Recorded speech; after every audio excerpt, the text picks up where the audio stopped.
이번 시간에는 다른 세대라고 한 제목으로 말씀을 전하도록 하겠습니다. 시간은 보통 과거와 현재 그리고 미래로 구분이 됩니다. 이를 성경에 언급된 세대로 나누면 과거는 이전 세대 혹은 지나간 세대라 하고 현재는 이 세대이며 미래는 다음 세대 혹은 다른 세대라고 합니다. 그리고 특정한 시기 혹은 그 시대의 삶을 가리켜 그 세대라고 했습니다. 이스라엘 백성은 모세의 인도로 이집트를 나와 하나님께서 약속하신 가나안 땅으로 향했습니다. 도중에 불미스러운 사건으로 인하여 모세와 아론을 비롯하여 처음 계수된 자 60만 3,550명이 여호수아와 갈렙을 제하고 모두 가나안 땅에 들어가지 못했습니다. 비록 모세는 가나안에 들어가지 못했지만 그 땅에 들어갈 세대를 위하여 하나님께서 명령하신 것을 선포했는데 이것이 바로 신명기입니다. 그 중에 하나는 아모리 족속을 비롯해서 가나안에 있는 7 족속을 모두 진멸하라는 것이었습니다. 진멸이라고 하는 것은 히브리어로 하람 혹은 헤렘이라고 하는데 온전히 바친 물건을 의미합니다. 완전히 진멸하여 하나님께 바치라는 거지요. 또 가나안 족속과 어떤 언약도 하지 말며 그들과 혼인도 하지 말고 그들의 제단을 허물며 우상을 깨뜨려 버리라 그렇게 말하고 있습니다. 그 이유는 이스라엘 백성들이 우상 숭배 유혹에 빠지지 않도록 하기 위함이었습니다. 같은 이유로 사도 바울은 믿지 않는 자와 멍에를 함께 하지 말라고 말씀하고 있습니다. 멍에라고 하는 것은 수레를 끌기 위해 말이나 소의 목에 얹는 기구를 말하는데요. 여기서는 하나의 목적을 위하여 친밀하게 연합하는 것을 의미합니다. 어떤 목적을 달성하기 위하여 서로 친밀하게 연합을 하는 것. 예를 들어 불신자와의 결혼을 한다거나 그들과 친밀한 관계를 갖는 것 등을 말합니다. 성도는 하나님의 자녀는 예수 그리스도를 따르는 그리스도인들은 이런 것을 금해야 하는데 그 이유는 신앙에서 떠나게 되거나 신앙생활에 방해를 주기 때문에 그렇습니다. 하나님을 알지도 믿지도 않는 사람들과 결혼을 하는 것은요, 어쩌면 자신의 신앙조차도 포기해야 할지 모르는 그러한 위험성을 가지고 있습니다. 결혼을 하면 믿지 않는 사람 전도해서 하나님을 믿게 하면 되지 않겠느냐, 또 혹은 믿는 사람과 결혼하고 싶어서 믿지 않는 사람이 나와 결혼해주면 교회 나갈게, 신앙을 가질게 라고 해서 결혼하는 경우도 종종 있는데 대부분 다 속습니다.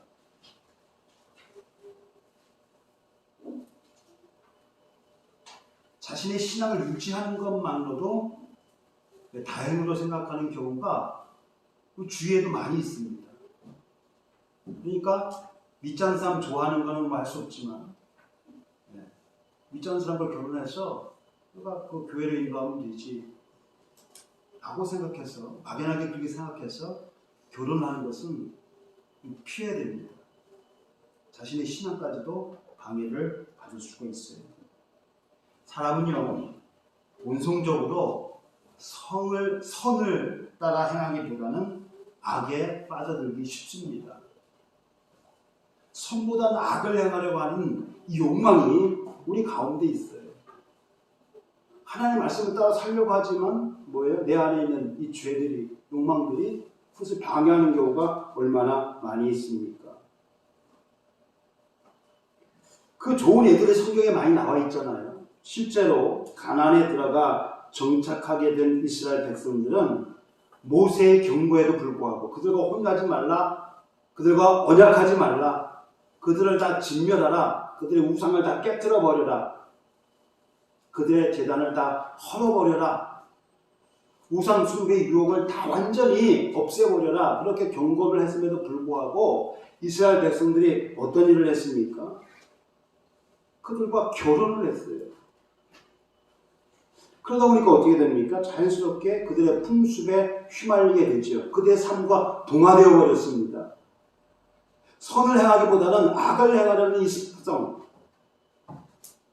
결국은 가나안 민족의 신들을 섬기고 말았습니다.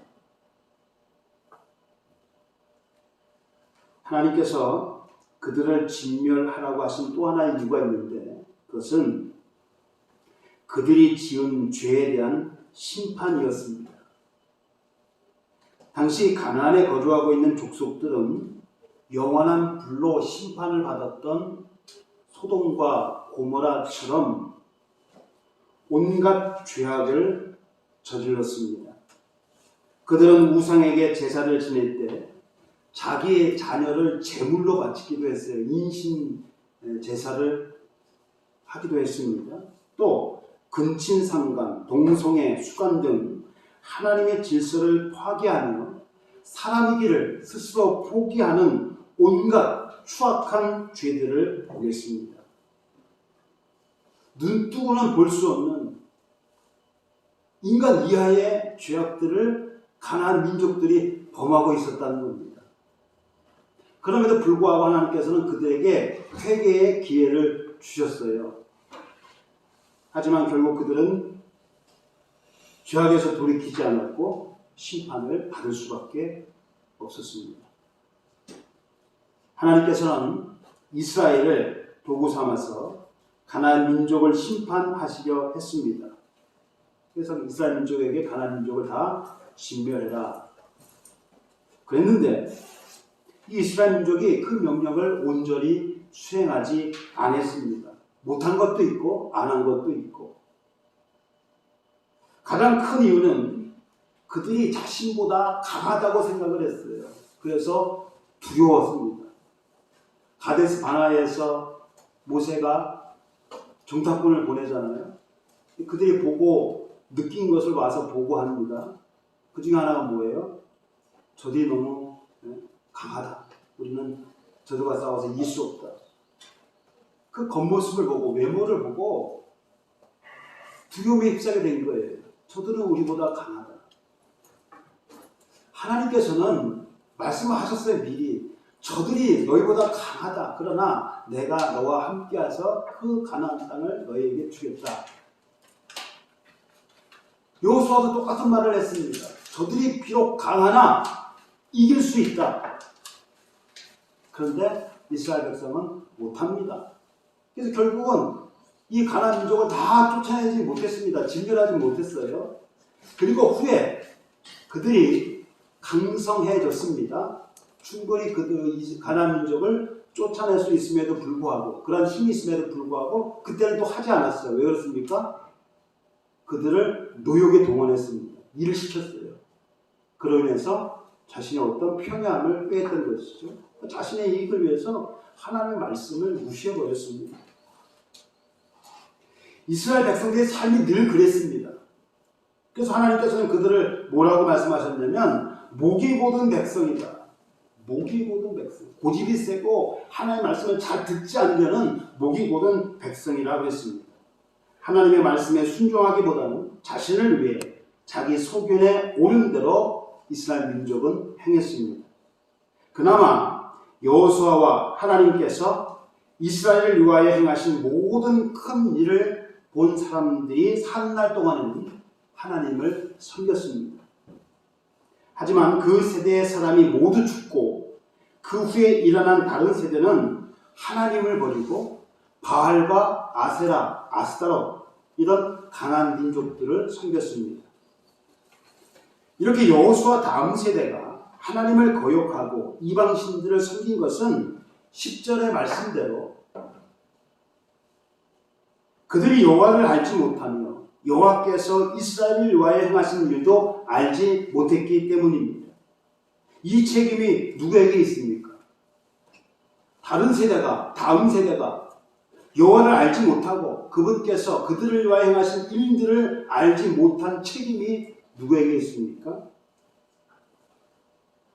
바로 여호수아 세대 사람들에게 있습니다. 하나님이 어떤 분이신가, 그분이 이스라엘을 위하여 어떤 일을 하셨는가를 다음 세대에 제대로 가르쳐 주지 않았기 때문입니다. 하나님께서는요, 이스라엘 백성에게 신앙 교육의 필요성, 중요성을 강조하셨습니다. 그것이 잘나타난 것이 바로 신명기 6장입니다. 7절에 보니까 내 자녀에게 부지런히 가르치며 집에 앉았을 때든지 길을 갈 때든지 누워있을 때든지 일어날 때든지 이 말씀을 강론하라고 했습니다. 부지런히 가르치다는 이 말은요, 마음을 찌르다는 뜻이 있습니다. 마음속에 깊이 뿌리박게 하다. 어떤 것을 마음에 깊이 새기기 위해서는 어떻게 해야 됩니까? 계속해서 얘기해야 돼요. 한두 번 갖고는 되는 것이 아닙니다. 집에 앉았을 때든지 길을 갈 때든지 누워있을 때든지 일어날 때든지 이 말씀을 가르쳐 주어야 합니다. 또 8절과 9절에 보니까 심지어 뭐라고 했냐면 내 손목에 매어, 그것을 하나님의 말씀을 내 손목에 매어 기호를 삼으며 내 미간에 붙여 표로 삼고 또 내 집 문설주와 바깥문에 기록하라고 말씀을 하셨습니다. 가르치는 것뿐만 아니라 귀로 듣는 것뿐만 아니라 눈으로도 보라는 거예요. 실제로 이스라엘 사람들은 이런 일을 지금도 하고 있어요. 원래는 항상 이렇게 하기로 되어 있는데 너무 불편하니까 아침에 기도할 때, 저녁에 기도할 때만 이것을 하게 되어 있습니다.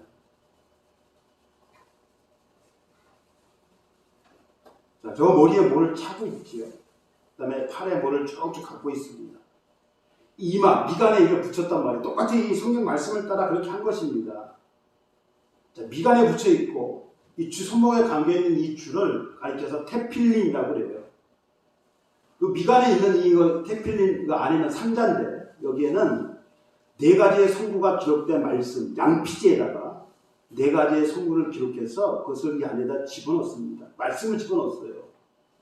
또 손목에 맨 끈 안에도 이 말씀이 기록되어 있습니다.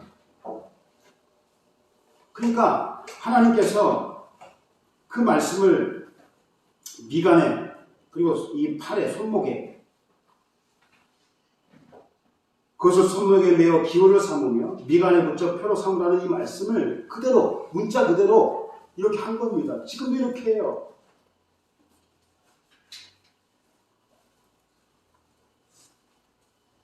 또 집 문설주와 바깥문에 기록하라. 이것도요, 그대로 문자 그대로 합니다. 그래서 어떻게 하냐면 각 집마다 또 상자예요. 상자죠. 초인종같이 생겼지만 이거에 상자인데 요 이름이 뭐냐면 매주자입니다. 매주자. 뭐 사람 이름이 아니고 매주자라고 하는 것은요, 히브리어로 문설주라는 뜻입니다. 문설주가 뭐예요? 기둥이잖아요. 그래서 이 문설주에다가 매주자를 붙여요. 이 상자를 붙여요. 그럼 그 안에 뭐가 있겠어요? 하나님의 말씀이 기록되어 있겠죠. 이스라엘 사람들이 집 문을 이렇게 들락날락 하면서 갈 때마다 만지는 거예요. 기도합니다. 들어갈 때 기도하고 나올 때 기도하고. 이스라엘 백성들은요, 지나치게만큼 이 신앙교육에 철저합니다. 지금도 그래요. 이렇게 함으로써 그들이 얻는 것이 뭡니까? 그들이 섬기고 있는 하나님이 어떤 분인가? 또 그들이 하나님을 어떻게 섬겨야 하는가? 이런 것을 통하여 어렸을 때부터 배우는 거예요. 어렸을 때부터 이것을 배워. 그럼에도 불구하고 여호수아 다음 세대가 여호와를 알지 못하고 여호와께서 이스라엘과 행하신 일도 알지 못했다는 것은 이런 교육을 그때 당시에는 소홀히 했다는 겁니다. 자녀들에게 이렇게 말씀대로 가르치지 않았다는 거예요. 그러니까 그 세 사람들이 다 죽은 후에 다른 세대는 결국 하나님을 알지 못하고 하나님께서 그들을 위하여 행하신 일들을 모르니까 다른 신을 섬기게 된 것입니다. 신앙 교육에 있어서 무엇보다 중요한 것은 하나님이 어떤 분이신가를 가르치는 것입니다. 하나님이 이런 분이라고 하는 것을. 자, 신명기 6장 4절 이스라엘 사람들이 가장 중요하게 여기는 말씀입니다. 오직 유일한 여호와 그들이 섬기는 이스라엘을 들으라. 우리의 하나님 여호와는 오직 유일한 여호와다. 다른 신이 없다는 거죠.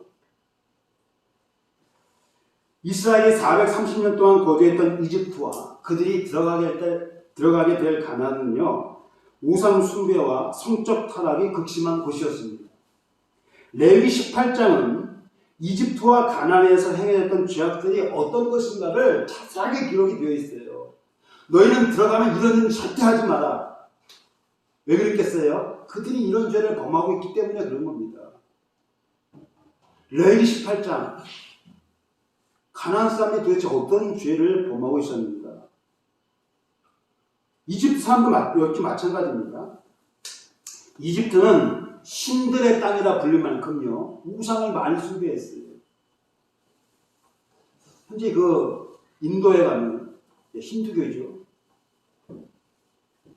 신을 섬기는 그 신들이 어마어마합니다. 셀 수도 없어요. 수백만이라고 하는 사람도 있고 몇 억이라고 하는 사람도 있고. 처음에는 그렇게 되지 않았어요. 그냥 몇몇을 섬기다가 이게 자꾸 불어나는 거니까 쥐도 소도 거기 동물들 천국이지요. 함부로 못하니까. 이집트도 마찬가지입니다. 수백 개의 신, 수천 개의 신, 그 신들의 나라라고 부를 만큼 이집트에는 우상이 많았습니다.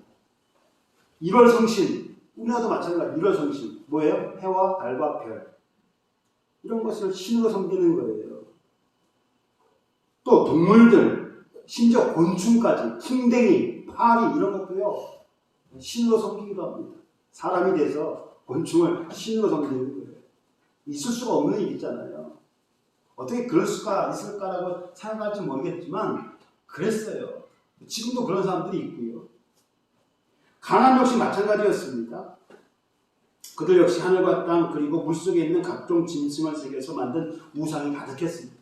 하나님을 믿는 사람들은 그런 것을 멀리해야 되는 것이 당연하죠. 그런데 이스라엘 백성들이 시내산에 와서 모세가 시내산에 올라가 있을 때 40일 동안 밑에서 뭐 했냐면 이스라엘 백성들이 우상을 섬겼습니다. 우상을 만들어서 섬겼어요. 그 우상이 뭐냐면 이집트에서 섬겼던 신 아피스, 그래서 모방한 것입니다. 황소신이에요. 황소신. 이것을 본 그대로 그게 만든 거예요. 아니 어떻게 하나님을 믿는 사람들이 이렇게 할 수 있을까? 그것도 40일 동안 모세가 안 보였다고요. 실제로 그렇게 이스라엘 백성들이 행했습니다. 하나님께서요 이스라엘 백성들에게 주신 십계명, 가장 율법의 핵심이 되는 십계명, 그 십계명의 첫 번째 계명과 두 번째 계명은 바로 이 우상과 관련된 계명들입니다. 너는 나 외에는 다른 신들을 내게 두지 말라. 너를 위하여 새긴 우상을 만들지 말고, 또 위로 하늘에 있는 것이나 아래로 땅에 있는 것이나 땅 아래 물속에 있는 것에 어떤 형상도 만들지 말며 그것들에게 절하지 말며 그것들을 섬기지 말라. 십계명의 이 서두는요 이렇게 시작을 합니다. 십계명을 주시면서 그 맨 앞에 뭐라고 하시냐면 나는 너를 애굽 땅 종되었던 집에서 인도하여 낸 내 하나님 여호와니라.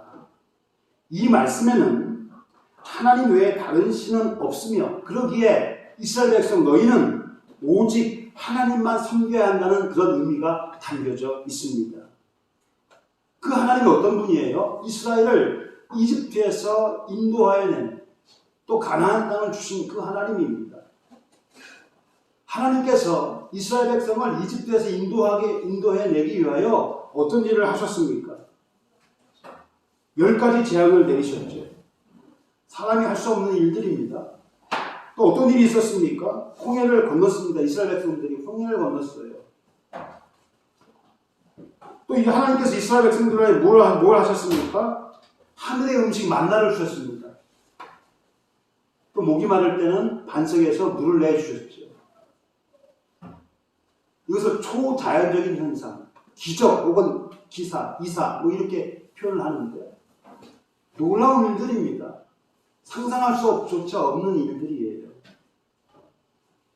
그런 일을 하나님께서 이스라엘 백성들을 이집트에서 건져내기 위하여 그리고 그들을 가나안 땅으로 인도하기 위하여 행하신 일들입니다. 그러므로 이스라엘 백성은요, 이집트나 가나안 민족처럼 다른 신들을 두어서는 안 되고 우상을 만들어 섬겨서도 안 되며 오직 하나님 여호와만 섬겨야 합니다. 아니, 자기를 인도해낸, 자기를 구원해준 그 하나님을 믿지 않고 누굴 믿는다는 겁니까? 인간적인 도리로도 당연히 그렇게 해야 되잖아요. 근데 그들이요, 단순히 하나님을 그냥 내가 너를 택한 백성이다라고 해서 하나님을 따르겠습니까? 그들이 뭘 봤어요? 하나님께서 그들을 목전에서 무엇을 행했습니까? 놀라운 일들을 행하신 거잖아요. 홍해를 건넌 후에 이스라엘 백성들이 뭐라고 했어요? 하나님을 찬양했습니다. 그동안 겪어보지 못했던 그런 일을 하나님께서 하셨어요. 그러니까 그것을 봐서 이스라엘 백성들은 하나님이 유일한 하나님이시구나. 우리가 섬기는 그 여호와는 오직 유일한 그 하나님이시구나. 다른 신은 없어. 그 하나님만을 섬겨야 돼. 당연히 그렇게 생각을 하고 행동에 옮겨야 되는 것입니다. 이 사실을 여호수아 다른 세대는 모르잖아요. 경험하지 못했잖아요. 그러니까 여호수아 세대 사람들이 이것을 가르쳐야 됩니다. 앉아있을 때든지 누울 때든지 일어날 때든지 계속해서 가르쳐 줬어야 돼요. 그런데 그것을 하지 못했습니다. 그 결과 어떻게 했습니까? 새로운 세대들은 그들의 조상을 이집트에서 구원해내신 하나님을 섬기지 않고 잊어버리고 우상 숭배의 죄에 빠지고 말았습니다. 왜 하나님께서 신명기 6장의 말씀처럼 왜 그렇게 신앙교육을 철저히 시키라고 하신 그 이유를 이것을 보면 조금 이해할 수 있습니다. 계속해서 반복적으로 귀가 따갑도록 계속해서 가르쳐줘야 들을까 말까 한데 이런 일을 하지 않으니까 우상숭배의 죄에 쉽게 빠져버리게 되는 거예요. 그러니까 하나님께서 이것을 아시고 그렇게 강조를 하신 것입니다. 바울 사도는 뭐라고 얘기합니까? 에베소 6장 4절에 주의 교양과 훈계로 양육하라 그랬습니다. 다음 세대인 자녀를 양육하는 일 그리고 그 일에 세심한 주의를 기울이는 것은 이전 세대인 부모들이 제일 앞장서서 해야 할 일입니다. 교육을요, 학교에도 다 맡기거나 학원에 다 맡겨서는 안 돼요. 그들이 가르칠 수 있는 것은 뭐예요? 지식밖에 없잖아요, 지식. 물론 학교 생활하면서 단체 생활을 통하여 질서를 배우기도 하지만 그럼 가장 많이 부모와 있는 시간이 어떤 시간입니까? 누굽니까? 가장 자녀들이 가장 많은 시간을 함께하는 사람들이 누구예요? 바로 부모 아닙니까? 요즘은 그것도 잘 안 되잖아요. 아침 일찍 나와서 밤늦게 학원 보낸다, 뭐 한다. 떨려 있으니까 교육할 시간이 없어요.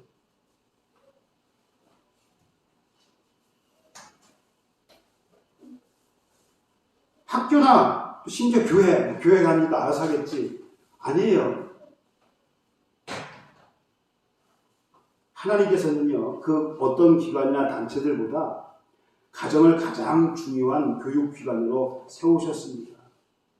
부모는요, 보이지 않는 하나님을 대신해서 이 땅 위에서 그의 자녀들을 교육할 의무를 부여받은 자들입니다.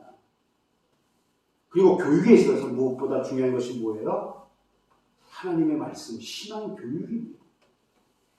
하나님을 믿는 사람들이 가장 우선적으로 자녀들에게 가르쳐야 될 것이 바로 신앙. 그런데 어떻습니까? 항상 신앙은 뒷전이에요. 제일 중요한 교육이 항상 뒷전으로 밀려요.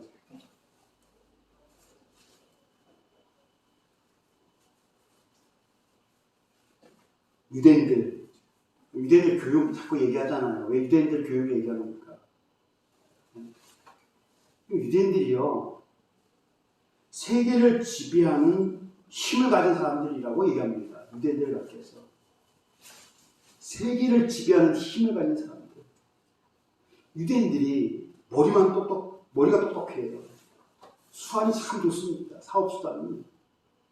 그리고 지금 각 분야에, 세계 각 분야에 이 유대인들이 지금 영향력을 미치고 있어요.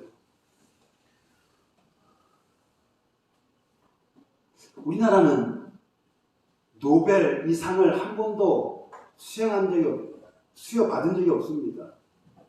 김대중 대통령께서 노벨 평화상을 받았지만 학문적으로 이런 것들에 대해서는 한 번도 받은 적이 없어요. 그런데 이 노벨 상을 수상한 사람들의 내역을 보면 거의 30%가 유대인들이라고 합니다.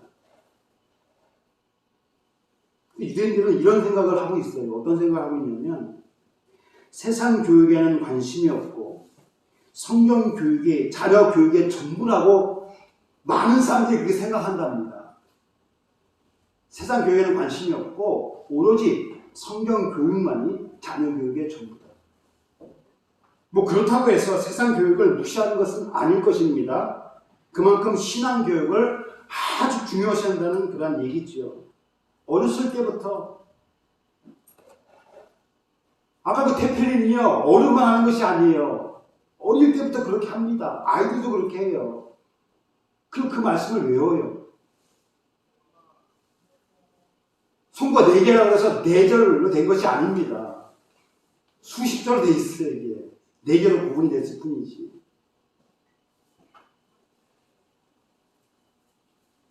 하나님의 말씀은요, 비록 문자로 기록이 되어 있지만 그럼에도 불구하고 하나님의 생명력이 그 안에 있습니다. 왜냐하면 그 말씀이 하나님의 감동으로 되었기 때문입니다. 그래서 히브리 기자는 그 말씀이 살아있다라고 얘기합니다. 하나님의 말씀은 살아있다. 하나님의 말씀인 성경은 생명력이 있기 때문에 사람으로 하여금 사람답게 만드는 힘이 있습니다. 또 성경은 우리에게 하나님이 어떤 분이시며 진리가 무엇인지를 가르쳐 줍니다. 그러니까 하나님이 어떤 분이라고 알려면 어떻게 해요? 성경을 봐야 돼요. 성경을. 나 한 번 다 읽었어. 이거 한 번 갖고 되는 것이 아닙니다. 또 까먹어요. 그러니까 매일매일 읽어야 돼요. 성경을. 성경을 아예 안 보시는 분도 있지만 매일매일 읽어야 돼요. 하나님이 어떤 분인지 우리가 알아야 될 거 아니에요. 물론 교회 와서 하나님의 말씀을 들음으로 하나님 누군지는 알 수 있어요. 들음으로 알 수 있죠. 그러나 봐야 돼요. 우리가. 봐야 됩니다. 보는 것이 얼마나 중요한지 몰라요.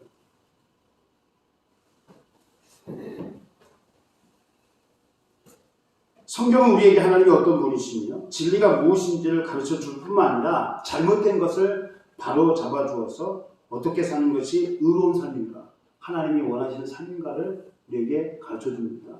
그래서 성경을 한마디로 얘기하면 인간을 인간답게, 하나님의 자녀를 하나님의 자녀답게 살도록 인도해 주는 책입니다.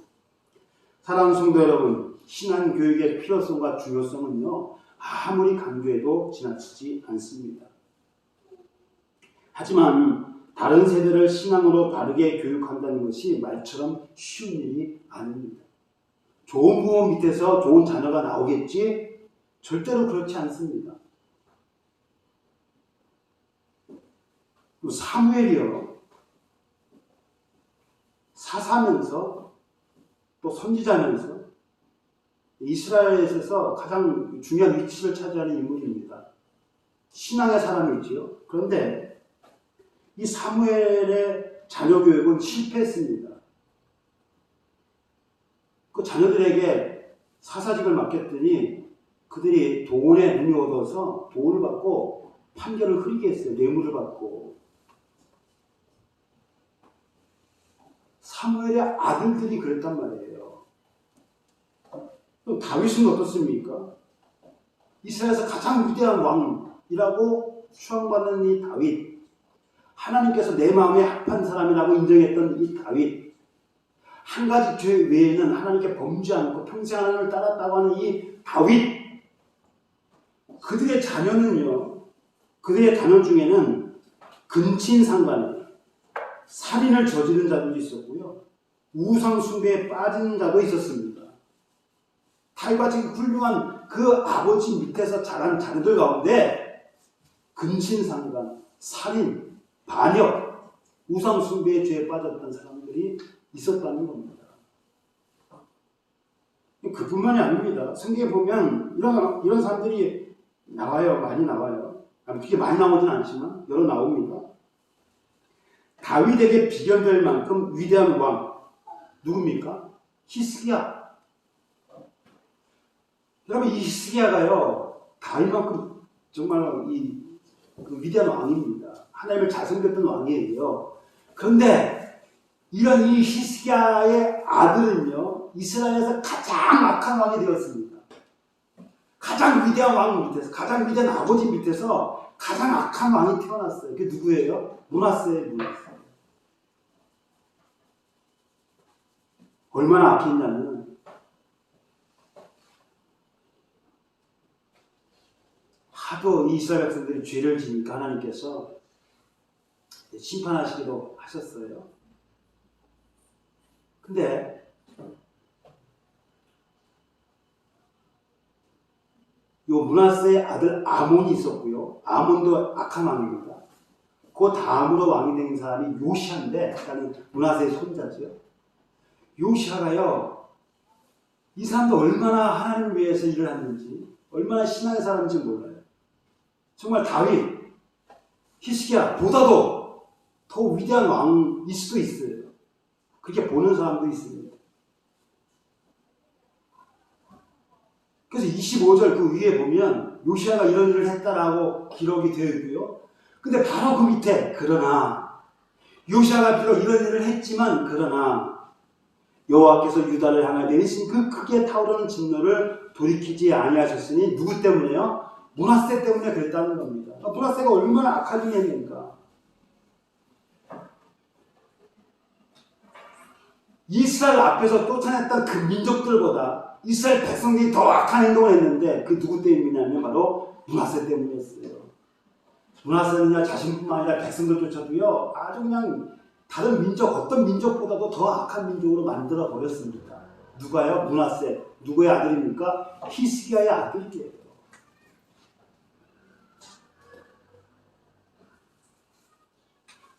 그럼 그들이요, 앞에서 언급된 사무엘, 다윗, 히스기야, 이 사람들이 자녀들에 대한 신앙교육을 소홀히 했을까요? 그 신앙의 사람들이 자기 일에는 열심히 했고 자기 자녀들은 소홀히 했을까요? 뭐 그랬는지도 모르겠습니다. 아니면 나름대로 최선을 다했지만 결과가 그렇게 되었는지도 모릅니다. 자녀 교육을 소홀히 했거나 최선을 다해서 자녀 교육을 시켰지만 그 결과가 이런 것으로 나타날 수도 있습니다. 자기 분야에서는 나름 최고의 인물이었지만 그들은 결국 자녀 교육만큼은 실패로 끝나고 말았습니다. 그러니까 좋은 부모 밑에 좋은 자녀가 꼭 나라는 법은 없어요. 그리고 나쁜 부모 밑에서 꼭 나쁜 사람이 나라는 법은 없지만 보통 그래요. 그럼에도 자녀들을 하나님께 인도하는 것, 신앙 교육이 쉽지는 않지만 이전 세대인 우리 부모 세대는요, 다음 세대인 자녀들이 어떤 상황, 어떤 환경에서도 하나님을 떠나지 아니하고 하나님을 의지하며 살아갈 수 있도록 최선을 다해서 사도 바울 선생님이 말씀하신 것처럼 주의 교훈과 훈계로 양육해야 합니다. 그리고 그 결과는 하나님께 맡기는 거예요. 그 부분은 우리가 할 수 없는 거잖아요. 히스기야 밑에서 누가 므낫세 같은 악한 왕이 나올 줄 누가 알겠습니까? 그러니까 우리가 할 일에 최선을 다할 뿐이에요. 근데 그것도 안 하면요, 자녀에 대해서 뭐 바라지 마세요. 잘 될 수도 있고 안 될 수도 있지만 바라지는 마세요. 아니, 자녀를 신앙교육을 제대로 안 시키면서 뭘 바랍니까? 사회에서 뭐 돈 많이 벌고 직장에서 좋은 결혼하고 이런 좋은 가정 꾸리고, 그러면 그것보다 우리에게 중요한 것이 뭐라고요? 신앙교육. 그러니까 우리가 할 수 있는 최선을 다해서 신앙교육을 시키는 거예요. 네? 예배 시간에 제대로 예배를 드려라, 예배 시간에 빠지지 마라 이렇게 강조하는 이유가 뭡니까? 그렇게 강조해도 애들이 다 크면 다 떠나가요, 신앙을. 이게 지금 청소년 가운데 복음화율이 3%, 5% 된다고 그럽니다. 지금 그러면 더 앞으로 가서 더 떨어질 수도 있어요. 한 반에 보통 30명인데 한 반에 한 명밖에 예수를 안 믿는 거예요. 앞으로 되면 더 심해질 수 있습니다. 최선을 다해도 안 될 수도 있는데 하물며 아예 안 되면 어떻게 되겠습니까? 그러니까 이전 세대인 부모는 다음 세대인 자녀들이 올바른 신앙생활을 할 수 있도록 나름대로 최선을 다하는 것, 그리고 나머지는 하나님께 맡기는 겁니다. 다음 세대인 우리의 자녀들이 한 사람도 신앙에 나오자가 없도록, 그리고 우리 자손 대대로 하나님과 예수 그리스도만을 섬기는 그런 우리 영계 모든 가정들이 믿음의 가정들이 되기를 예수님의 이름으로 축원합니다. 기도하겠습니다. 이 악한 세대에 올바른 신앙생활을 하지 못하는 그들과 동화되기가 쉽습니다. 이스라엘 백성들의 삶이 우리에게 그것을 잘 보여주고 있습니다. 그래서 하나님은 신앙 교육을 강조했습니다. 우리가 그 하나님 말씀에 따라 자녀들을 신앙으로 바르게 양육하기를 원합니다. 주의 교훈과 주의 말씀으로 아이들이 하나님을 바로 알고 예수 그리스도 어떤 분인가를 알고 일평생 하나님을 떠나지 않으며 그리스도를 따르는 믿음의 삶이 될 수 있도록 기도하면서 그 말씀으로 양육하기를 원합니다. 우리 가정들이 복된 가정이 되게 도와주시고 자손 대대로 하나님을 잘 섬기는 믿음의 가정들이 되게 하나님 역사하여 주옵소서. 예수님의 이름으로 기도하옵나이다. 아멘.